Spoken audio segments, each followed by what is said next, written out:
Hey, Dr. Lee here. I'm a pediatric health psychologist and the founder of Teen FND Academy. Today, I want to share another interview I had with the parent of the teen who's gone through my program, Teen FND Academy. And in case if you're wondering, Teen FND Academy is an online education program tailored towards teens and their parents who are struggling with FND, functional neurological disorder, and learning the skills and techniques and strategies to help them resolve FND.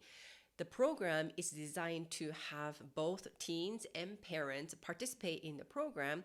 So parents are actually learning how to help their child go through this journey of healing from FND. So without further ado, let's hear what this parent has to say about her own experience of watching her daughter struggling with FND and going through this journey of healing. Well, she started having migraines first about a month or 6 weeks after having COVID for the first time. And prior to that, she never got headaches. So she started with migraines at the beginning of 8th grade. And then a couple of weeks into 8th grade, well, a year before that, she was diagnosed with vasovagal syncope because she had low blood pressure. So she would faint once in a while.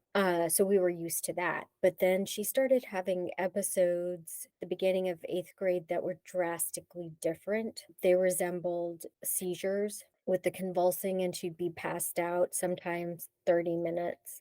So that continued for a while. Unfortunately, the wait list for a neurologist was 4 months. So we weren't able to see anyone straight away until the neurologist told us the way we could see her quickly was to take Sonia to the ER after her next episode, and they could admit her from there. So she was admitted. They did EEGs, induced seizures, and her EEG, all of them were normal. She was diagnosed there psychogenic non-epileptic seizures. And I mean, we didn't get a lot of information on that. They said, see a therapist. And so I started doing research into it. I felt like we had to learn about it ourselves. And it just didn't seem like a full enough explanation for all her symptoms. So we ended up going to the Mayo Clinic a few months later. That was in December 2022. And there she was diagnosed with a functional neurological disorder and chronic pain. Back in Chicago, she did a local treatment program. It was mostly targeted towards chronic pain. It was a few hours, a couple of times a week. It was not a good fit for her. Sonia was not terribly comfortable. Most of the other kids were 18 and she was 14. And she was the only 14-year-old, and I think that was very intimidating. So she discontinued that program. There also wasn't the materials, like the modules that kids and parents can look at that, very organized, very targeted, set out in a certain manner for the recovery process. We didn't really have that in the other program. We just felt way more on our own. And there was also no parent community. You just go drop them off and come back and pick them up. I mean, Sonia just dreaded going there, which is counterproductive. So during this time in 8th grade, she missed 60% of school. She's a competitive dancer, and we really didn't know how to deal with the episodes or the chronic pain. And we thought, oh, if she has an episode or she's in pain, she should just stay home and not go to school or dance. So we kept her home. And so she missed a lot of dance, and she was getting worse, not better. And then I ended up trying to do a lot of research to find someone who specialized in FND and chronic pain. And that's when I found Dr. Lee's program. I should explain Sonia's episodes often resemble seizures. They're medically not seizures, but they visually can look like them. And sometimes she experiences temporary paralysis in her legs. Can't even explain in words how terrifying it is. Because I remember the first time we went to the ER, she had had an episode and we were at the ER and she lost the ability to talk as well. And you have no idea what is going on. Emergency department personnel don't necessarily have any idea what's going on either. And all they can do is the tests. And, when the EEG is normal, you're not left with very much of an explanation as to why this is happening. It's terrifying and it's traumatizing. I think as a parent, The program is life-changing. We learn so much, a lot of it is not intuitive. You think if your child's in pain, if they have an episode, they need to stay home, they can't do anything else because this happened. And that is the exact opposite. That is just making it worse. So I think one, we learned how to actually respond to the episodes, not make a big deal out of it. And two, same thing with the chronic pain, not asking about symptoms. How's your pain today? Which we were doing all the time, every day before the program. So we learned, one, not to respond to it like that. Two, we learned that don't act like it's our problem to fix, to try and give your child a sense of agency. And this is, of course, once Sonia's been in the program for a few weeks or so when she's learning tools. We can say, she says she's in pain. We say, I'm so sorry. What are some tools you have that you can use? Instead of the way it was before with us saying, okay, go lay down. We'll get you some Tylenol.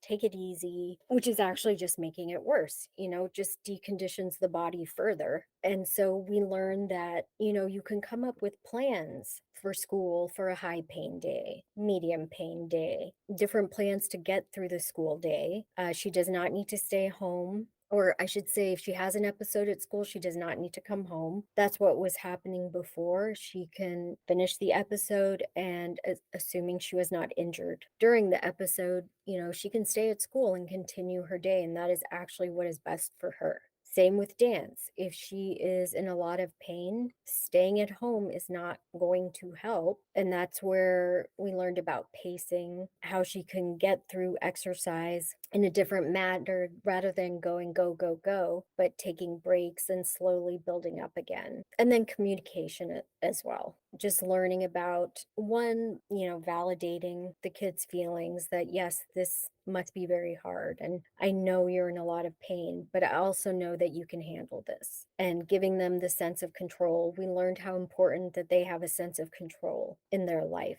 And so I think we learned that, yes, they have FND and chronic pain, but they can continue to live their lives and live it well. Well, and also we learned that the school required some education as well. Working with the school on how to respond to episodes, having a good action plan in place, not one that for epileptic seizures, not one for a medical emergency. So we learned about that as well, which is huge. When Sonia first started having the episodes and continuing throughout until we joined the program, it was incredibly isolating as a parent. Not only is it difficult to parent during this type of, situation, but you just feel alone. Feels like no one else is going through this. No one else understands what this is like day to day. I kept hearing from the neurologist, oh, so many kids have FND, yet no one in Sonia's school out of 3,400 kids that we know of was having any of these episodes. So I'm sure Sonia felt very isolated as well. But then when we joined the program and we had a chance to meet more and more parents, I'm not happy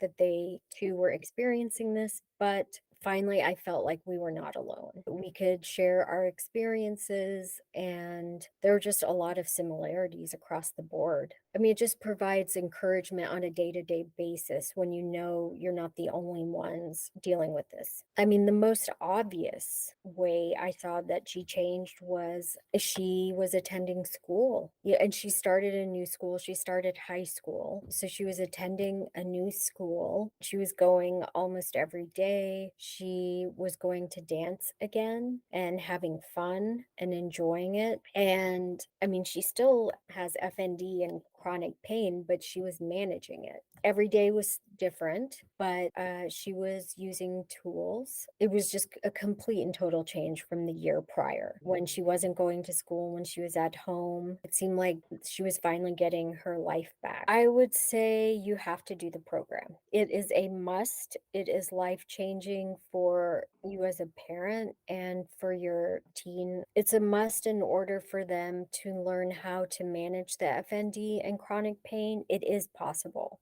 I think this program makes it possible, and it also gives you a community that you're not going to have, which is really important for the kids as well, so they don't feel so alone. I would say this program is way more focused and targeted towards the FND and chronic pain, and there's a different comfort level. So there you have it. If your teenage child is struggling with FND, number one, I don't want you to lose hope because there is a hope.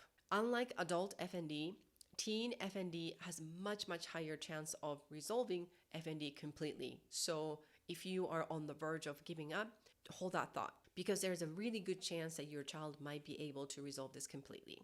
And if you're wondering whether this program, Teen FND, might be a good fit for you, check out the link below and watch the free webinar training to learn how I work with teens and their parents who are struggling with FND. Well, thank you so much for watching this video, and I will see you in the next video.